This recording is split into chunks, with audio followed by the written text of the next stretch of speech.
See, this is the thing, right? Because we're born in the West, in Britain. Yeah. Religion gets attacked all the time. You have Richard Dawkins. You've heard of Richard Dawkins, yeah? Yeah.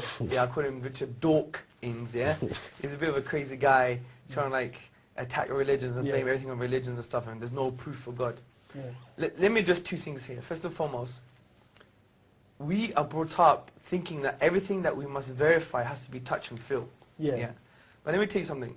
If God could be touched and felt and seen, would that be God? No, what you mean. Would that be It God? wouldn't really be a test of belief, would it? Because you would know for a It's fact not even he's just a there. belief, because God actually says there's good reasons to believe in Him. For example, look, do you believe you had a great-great-great-great-great-great-great-great-grandma? No. Do you believe I you had mean, yeah, but I mean, there's obviously, I know that because obviously I'm here now. exactly. Yeah, but that's exactly the point. Have you ever seen your great-great-great-great-great-great-great-great-grandma? You don't have access to a DNA? I know scientifically I would have to have one to be here. Well, I don't know. See, that's the point. Using the terminology here. Scientifically, you have no clue. You have no clue. Scientifically, you're just dumb on this position. Or we're dumb on this position, because what does science say? Science say we can only verify the physical world and things that we can touch and feel. This is a non-verifiable thing. Yeah. The only way you know you got a great-great-great-great-great-great-great-great-grandma is because you're here. You've made a logical, rational decision. Not based on the physical world, based on necessity. If it's necessary your great-great-great-great-grandmother existed in order for you to be here. You can't see her, but if someone said she never existed, you say, get lost, man, you're crazy. Do you see my point? Yeah. So the point is, we don't need physical evidence all the time to come to conclusions. Exactly the same thing with God. As you said, cause and effect, creator and created. Let's put it this way. Everything in the universe, dude, that begins to exist, okay, if I just popped like this, here I am, I just popped into existence, has a cause. You know it must have came from somewhere. Everything that begins, that starts to exist, always has a cause. Number two, the universe, without a shadow of a doubt now, began to exist. Based on philosophy, mathematics, Big Bang. You know about the Big Bang, yeah? Yeah, well, yeah. It's not that thing after too many curries, right? Yeah, the Big Bang, okay? So from all this, we know the universe began to exist. So what logically follows? Therefore, the universe has a cause. So we just say, right, without a doubt, we know the universe has a cause. What is the nature of this cause?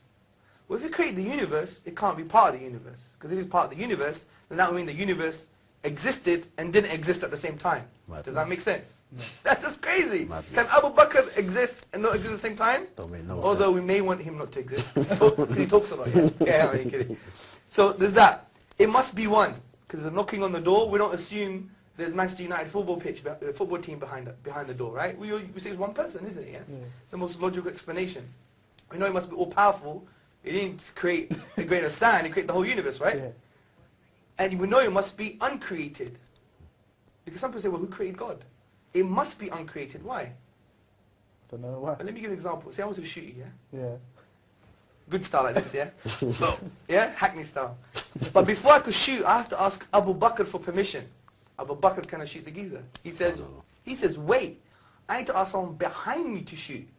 And that guy has to ask permission too. If that goes on forever, could I shoot you? No. Impossible. Exactly the same thing with the universe. The question of saying who created God is equivalent of saying there is no creation. Because you need a final point. Because if it went on forever, we would never have creation in the first place. So look what we've just done, just very simply. We've said there's a cause for the universe. It must be one, powerful, and uncreated. This is exactly what the Quran says.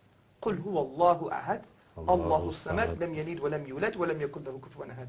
Say God is one, unique, eternal, self-sufficient. He begets not, nor was he begotten. He's uncreated. And there is nothing like him. He's immaterial. He's outside of the universe. Yeah. So just using our aql in Islam is our intellect. Reflection, as the Quran always tells us to reflect. He uses the word يَتَفَكَّرُونَ, for those who reflect. Because the Quran is for reflecting human beings. So when we come to the conclusion that there must be a God. For me, I think that's irrefutable evidence there. Yeah. We could even go slowly through it again. You can Because they were very basic concepts, weren't they? Yeah. So there's evidence for it. Yeah, there's evidence for it. And then what I would say now is, well, is God an absentee landlord? He just give you the keys and will go away? No.